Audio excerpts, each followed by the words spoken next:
Assalamualaikum warahmatullahi wabarakatuh.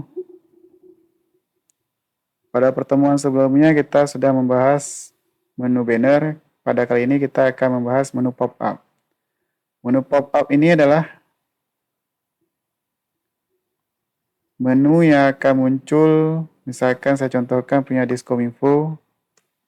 Nah, yang muncul pertama ini adalah gambar pop-up namanya.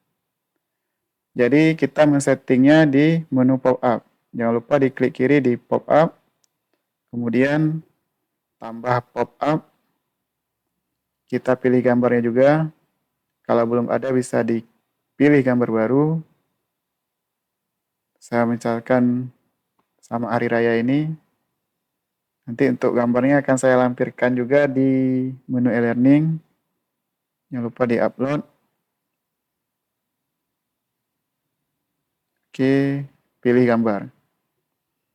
Apabila ada tautan silahkan diisi, apabila tidak maka tidak perlu diisi. Apabila nanti Anda menambahkan menu tautan, maka bisa dibuat di new tab, misalkan mau ditampilkan di link new tab, ataupun ditampilkan langsung di website yang pertama. Di sini kita klik tampilkan di deskripsi bebas, selamat saja kita buat, kemudian simpan. Maka akan muncul daftar pop-up-nya. Kita tes di halaman depan. Nah, maka akan muncul menu pop-up seperti ini. Informasi penting, selamat Hari Raya Idul Fitri.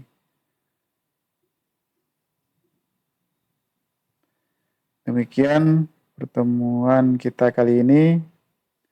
Pertemuan selanjutnya kita akan membahas menu. Assalamualaikum warahmatullahi wabarakatuh.